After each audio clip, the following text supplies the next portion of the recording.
ನಮಸ್ಕಾರ.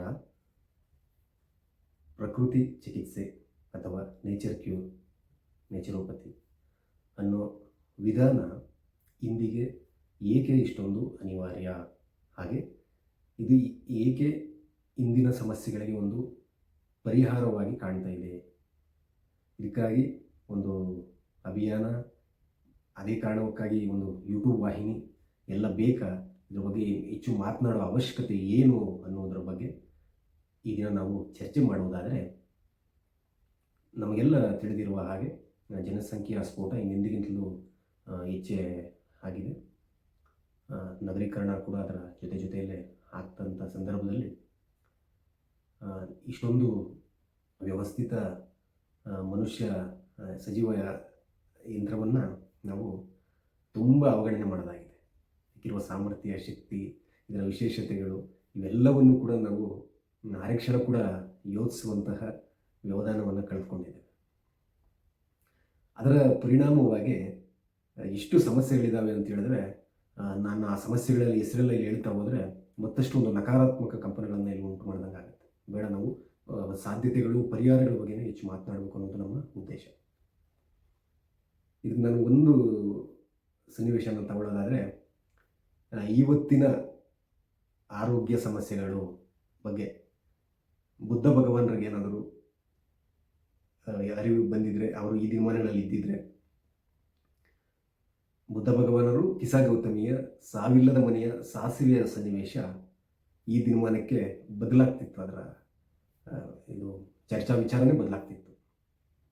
ಬುದ್ಧ ಭಗವಾನರು ಕಿಸಾ ಗೌತಮಿಗೆ ಹೇಳ್ತಿದ್ರು, ಮಾತ್ರ ಇಲ್ಲದ ಮನೆಯಿಂದ ಸಾಸಿವೆ ತನ್ನಿ, ಶುಗರ್ ಇಲ್ಲದ ಮನೆಯಿಂದ ಸಾಸಿವೆ ತನ್ನಿ, BP ಇಲ್ಲದ ಮನೆಯಿಂದ ಸಾಸಿವೆ ತನ್ನಿ, ಅತಿ ತೂಕ ಇಲ್ಲದ ಮನೆಯಿಂದ ಸಾಸಿವೆ ತನ್ನಿ, ಸರ್ಜರಿ ಆಗಲಾರದೆ ಇರುವಂಥವರ ಮನೆಯಿಂದ ಸಾಸಿವೆ ತನ್ನಿ ಅಂತ ಏನಾದರೂ ಹೇಳ್ತಿದ್ರೇನು ಗೊತ್ತಿಲ್ಲ. ಆವತ್ತು ನೋವು ಅನ್ನುವಂಥದ್ದು ಒಂದು ಅಂತ್ಯದಲ್ಲಿ ಮಾತ್ರ ಇದೆ ಅನ್ನುವಂಥದ್ದನ್ನು ಬುದ್ಧ ಭಗವಾನರಿಗೆ ಜ್ಞಾನೋದಯ ಆಗಿತ್ತು.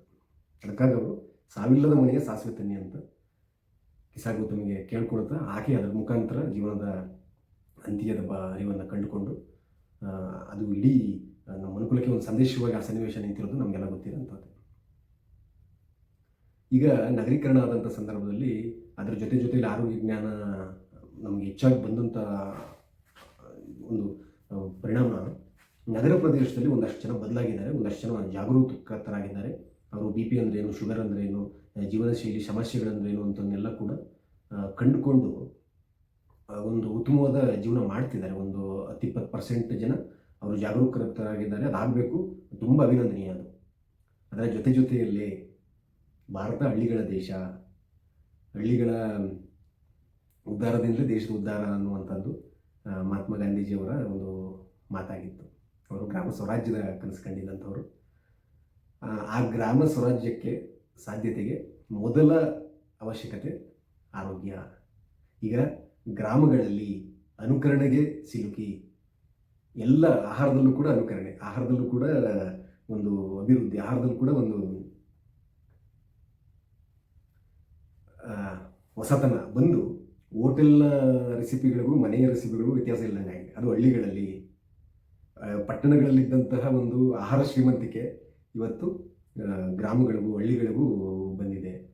ಇಂದಿನ ಇದು ಹೋಯಿತು ಆಚರಣೆಗಳು, ಅಂದರೆ ನಿತ್ಯದ ಕೃಷಿ ಚಟುವಟಿಕೆಗಳಾಗ್ತಿದ್ವಂತಹ ಆಚರಣೆಗಳು ಎಲ್ಲ ಕ್ರಮೇಣವಾಗಿ ಬಿಟ್ಕೊಳ್ತಾ ನಗರೀಕರಣದ ಹೊಡೆತದಲ್ಲಿ ಹೊಸ ಅಭ್ಯಾಸಗಳನ್ನು ಅಳವಡಿಸಿಕೊಳ್ಳುವ ಕೊಡುಗೆಯಾಗಿ ಈ ದಿನ ಹಳ್ಳಿಗರು, ಹೆಚ್ಚು ಜನಸಂಖ್ಯೆ ಹಳ್ಳಿಗಳಲ್ಲಿ ಇರೋಂಥದ್ದು, ಹಳ್ಳಿಗರು ಇವತ್ತು ಹೆಚ್ಚು ಈ ಜೀವನ ಶೈಲಿ ಸಮಸ್ಯೆಗಳಿಂದ ಬಾಧಿತರಾಗಿದ್ದಾರೆ. ಎಲ್ಲರೂ ಹೆಣ್ಮಕ್ಳಿಗೆಲ್ಲ ಶುಗರ್ ಕೊಡುಗೆ ಆದರೆ ಹೆಣ್ಮಕ್ಳಿಗೆಲ್ಲ ಥೈರಾಯ್ಡ್ ಕೊಡುಗೆ, ಇನ್ನು ಚಿಕ್ಕ ಮಕ್ಕಳಿಗೆಲ್ಲ ಅತಿ ತೂಕದ ಕೊಡುಗೆ, ಜೊತೆಗೆ ಕಣ್ಣಿಗೆ. ಇದು ಇವತ್ತು ಹಳ್ಳಿಗಳ ಪರಿಸ್ಥಿತಿ.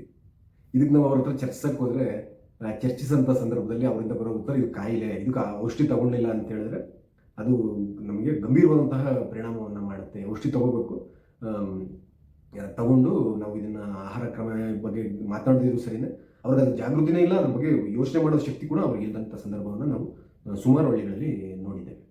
ಇದಕ್ಕೆ ಪೂರಕವಾಗಿ ನಾನೊಂದು ಸನ್ನಿವೇಶವನ್ನು ಹೇಳಿದ್ರೆ, ಇತ್ತೀಚೆಗೆ ನಾನು ಬೆಂಗಳೂರಿಂದ ಒಂದು 100 ಕಿಲೋಮೀಟರ್ ದೂರದ ಒಂದು ಹಳ್ಳಿಗೆ ಹೋಗೋಂಥ ಸಂದರ್ಭ ಬಂದಂಥ ಸಂದರ್ಭದಲ್ಲಿ ಆ ಮನೆಯಲ್ಲಿ 5 ಜನರ ಕುಟುಂಬ, 3 ತಲೆಮಾರಿಗಳಿರುವಂತಹದ್ದು. ಮೊದಲನೇ ತಲೆಮಾರಿನವರಿಗೆ ಒಂದು ಸಮಸ್ಯೆ, ಎರಡನೇ ಮಗನಿಗೊಂದು ರೀತಿಯಾದಂಥ ಸಮಸ್ಯೆ, ಮೊಮ್ಮಗನಿಗೊಂದು ರೀತಿಯಾದಂಥ ಸಮಸ್ಯೆ. ಮೂವರಿಗೂ ನಾನು ಅವರಿಗೆ ನಮ್ಮ ವಿಧಾನದಲ್ಲಿ ಏನು ಮಾಡ್ಕೋಬೋದು ಅನ್ನುವಂಥದ್ದನ್ನು ಸಲಹೆ ಕೊಡುವಂಥದ್ದಾಯಿತು. ಆದರೆ ಅವ್ರು ಯಾರೂ ಸಹ ನೈಸರ್ಗಿಕ ಪರಿಹಾರಗಳು ಈ ಥರ ನಮ್ಮ ತಪ್ಪಿಂದ ಬಂದಿರೋಂಥದ್ದು ಈ ಸಮಸ್ಯೆಗಳು ಅಂತ ಒಪ್ಕೊಳ್ಳೋಂಥದ್ದಕ್ಕೆ ಸಿದ್ಧರೇ ಇಲ್ಲ. ಅಷ್ಟರ ಮಟ್ಟಿಗೆ ಅವರ ಯೋಚನಾ ಶಕ್ತಿ ಬೆಳೆದೇ ಇರುವಂಥದ್ದು ನಿಜವಾಗಿ ಅತ್ಯಂತ ಖೇದಕರ ಸಂಗತಿ ಅಂತ ನನಗೆಲ್ಲ ಅನ್ನಿಸ್ತು.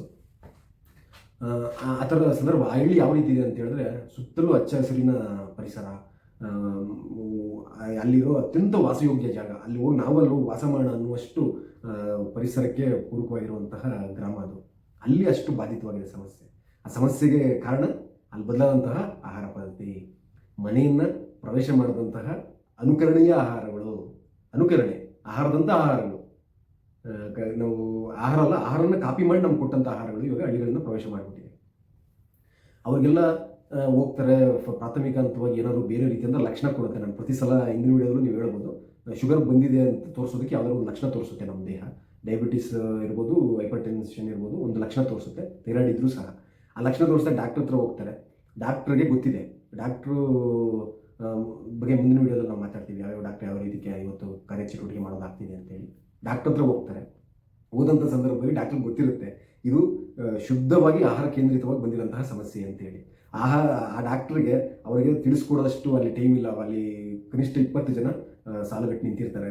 ಇವರಿಗೆ ಆಹಾರ ಸರಿ ಮಾಡಿಕೊಡಿ ಅಂತ ಹೇಳಿದ್ರೆ ಡಾಕ್ಟ್ರನ್ನೇ ವಿರೋಧಿಸೋಂಥ ಸಂದರ್ಭ ಕೂಡ ಕೆಲವರಲ್ಲಿ ಇರುತ್ತೆ. ಅದಕ್ಕಾಗಿ ಡಾಕ್ಟ್ರ್ ಏನು ಮಾಡ್ಬೋದು, ಆ ಕ್ಷಣಿಕವಾಗಿ ಒಂದಷ್ಟು ಮಾತ್ರೆ ಬರೋದು ಮುಂದಕ್ಕೆ ಕಳಿಸೋಂಥದ್ದಾಗುತ್ತೆ. ಆ ಮಾತ್ರೆ ತಪ್ಪಿಸಿದ್ರೆ ನನಗೆ ಗಂಡಾಂತರ ಆಗುತ್ತೆ ಅನ್ನುವಂತಹ ಒಂದು ತಪ್ಪು ಕಲ್ಪನೆ ಈ ಜನದಲ್ಲಿ, ಈ ರೀತಿಯಾದಂತಹ ಸನ್ನಿವೇಶ.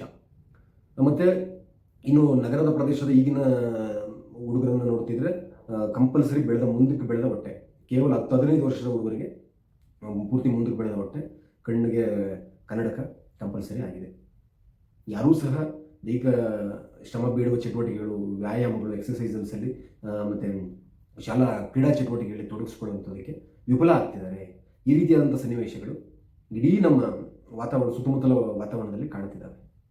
ಮತ್ತು ಇನ್ನು ನಮ್ಮ ನಗರ ಪ್ರದೇಶ ಕಾರ್ಮಿಕ ವರ್ಗ, ನನಗೆ ದಿನ ರಿಪೋರ್ಟ್ಸ್ ಕೆಲವರೆಲ್ಲ ಕಳಿಸೋರು ನೋಡಿ, 29 ವರ್ಷದ ಮಹಿಳೆಗೆ 400 ಶುಗರ್ ಇದೆ, 35 ವರ್ಷದ ಯುವಕನಿಗೆ 170 BP ಇದೆ. ಅವ್ರಿಗೇನು ಲಕ್ಷಣ ಇಲ್ಲ, ಗೊತ್ತೇ ಆಗ್ತಿಲ್ಲ. ಅವರು ಏನು ಅನ್ಕೊಂಡಿದ್ದಾರೆ, ಇದೆಲ್ಲ ಸಹ ಸಾಮಾನ್ಯ, ಎಲ್ಲರಿಗೂ ಬಂದಿದೆ, ನನಗೂ ಬಂದಿದೆ. ನಾನು ದಿನ ಮಾಡ್ತಿರೋಂಥ ಅಭ್ಯಾಸಗಳು ಆಹಾರದಿಂದ ಇದು ಬಂದಿದೆ ಅನ್ನುವಂಥ ನಾನು ಮನವರಿಕೆ ಮಾಡಿಕೊಡ್ಬೇಕಾದಂಥದ್ದು ಇವತ್ತಿನ ಒಂದು ಆರೋಗ್ಯ ಕ್ಷೇತ್ರದಲ್ಲಿ ದುಡಿತಾ ಇರುವಂತಹ ಪ್ರತಿಯೊಬ್ಬರ ಜವಾಬ್ದಾರಿ. ಅದು ಮಾಡ್ತಿದ್ದಾರೆ, ನಾನಿಲ್ಲ ಅಂತ ಹೇಳ್ತಿಲ್ಲ. ಈಗ ನೋಡಿ, ನೂರಾರು ವೈದ್ಯರು, ನೂರಾರು ತಜ್ಞರು ಮುಂದೆ ಬಂದು ಆಹಾರ ಸರಿ ಮಾಡ್ಕೊಳ್ಳಿ, ವಿಹಾರ ಸರಿ ಮಾಡ್ಕೊಳ್ಳಿ, ಬದುಕುವ ಬಗೆ ಸರಿ ಮಾಡ್ಕೊಳ್ಳಿ ಅಂತ ಹೇಳ್ತಿದ್ದಾರೆ. ಆದರೂ ಸಹ ಅದಕ್ಕೆಲ್ಲ ಒಂದು ಫಾರ್ಮೆಟ್ ಬೇಕಲ್ವಾ, ಒಂದು ನಿಯಮ ಬೇಕಲ್ವಾ, ಒಂದು ಸಬ್ಜೆಕ್ಟಾಗಿ ಬೇಕಲ್ವಾ. ಅಲ್ಲೊಬ್ರು ಹೇಳಿದ್ರು ಅಂತ ಅದನ್ನು ಶುಗರ್ ಸರಿ ಮಾಡ್ಕೊಳ್ಕೊಂಡ್ರೆ BP ಇನ್ನೊಬ್ರ ಹತ್ರ ಹೋಗೋದಾ, ಥೈರಾಯ್ಡ್ಗೆ ಇನ್ನೊಬ್ರ ಹತ್ರ ಹೋಗೋದಾ, ಚರ್ಮ ಸಮಸ್ಯೆಗೆ ಮತ್ತೊಬ್ರ ಹತ್ರ ಹೋಗೋದಾ, ನಿದ್ದೆ ಬರ್ದಿದ್ದಕ್ಕೆ ಇನ್ನೊಬ್ರ ಹತ್ರ ಹೋಗೋಕ್ಕಾಗತ್ತಾ? ಈ ರೀತಿಯಾಗಿ ಎಲ್ಲ ಒಟ್ಟಾರೆ ಸಮಸ್ಯೆಗಳನ್ನು ಸರಿಪಡಿಸುವಂಥ ಒಂದು ಸಮಗ್ರ ಆರೋಗ್ಯ ವಿಜ್ಞಾನ ಇಡೀ ಭಾರತದಲ್ಲಿ ಕೇವಲ ಪ್ರಕೃತಿ ಚಿಕಿತ್ಸೆ ಒಂದು, ಆಹಾರ ಜೀವನ ಶೈಲಿ ಕೇಂದ್ರಿತವಾಗಿರುವಂತಹ ಒಂದು ಪರಿಹಾರಾತ್ಮಕ ಮತ್ತು ಮುಂಜಾಗ್ರತಿವ್ ಆ್ಯಂಡ್ ಕ್ಯೂರೇಟಿವ್ ಮೆಜರ್ಸ್ ಇರುವಂತಹ ಒಂದು ವಿಜ್ಞಾನ ಪ್ರಕೃತಿ ಚಿಕಿತ್ಸೆ, ನೇಚುರೋಪತಿ, ನೇಚರ್ ಕ್ಯೂರ್. ಅದನ್ನು ಹೇಗೆ ನಾವು ಅಳವಡಿಸ್ಕೊಳ್ಳೋಂಥದ್ದು, ಅದು ಹೇಗೆ ಇಷ್ಟೆಲ್ಲ ಈ ಹಳ್ಳಿಗರ ಸಮಸ್ಯೆ, ಈ ಕಾರ್ಮಿಕರ ಸಮಸ್ಯೆ, ಇನ್ನೂ ಕೆಲವರು ಯಾರ್ಯಾರಿದ್ದಾರೆ ಬಾಧಿತರು, ಮಕ್ಕಳು ಎಲ್ಲರನ್ನೂ ಹೇಗೆ ನಾವು ಸರಿ ಮಾಡಿಬಿಡ್ಬೋದು ಇದು ಅನ್ನೋದಕ್ಕೆ ಅದಕ್ಕೆಲ್ಲ ವೈಯಕ್ತಿಕ ಜವಾಬ್ದಾರಿಗಳು ಬೇಕಾಗುತ್ತೆ. ಆದರೆ ಅದು ಹೇಗೆ ಅನ್ನುವಂತಹ ಒಂದು ರೂಟ್ ಮ್ಯಾಪನ್ನು ಪ್ರಕೃತಿ ಚಿಕಿತ್ಸೆ ಕೊಡುತ್ತೆ. ಅದನ್ನು ನಾವು ಇಲ್ಲಿ ಸರಳೀಕರಿಸಿ ಹೇಳುವಂಥದ್ದು ಆಗ್ತಾಯಿದೆ. ಈ ವಿಡಿಯೋ ಮುಖಾಂತರ ಇಂದಿಗೆ ಯಾಕಿದು ಅನಿವಾರ್ಯತೆ ಅನ್ನುವಂಥದ್ದು ತಮ್ಮ ಗಮನಕ್ಕೆ ಬಂದಿರುತ್ತೆ ಅನ್ನುವಂಥದ್ದನ್ನು ನಾನು ಭಾವಿಸ್ತಾ ಮುಂದಿನ ವಿಡಿಯೋದಲ್ಲಿ ಇನ್ನೂ ಹೆಚ್ಚುವರಿಯ ಮಾಹಿತಿಯೊಂದಿಗೆ ಮಾತನಾಡೋಣ ಅಂತ ಹೇಳ್ತಾ ಧನ್ಯವಾದಗಳು.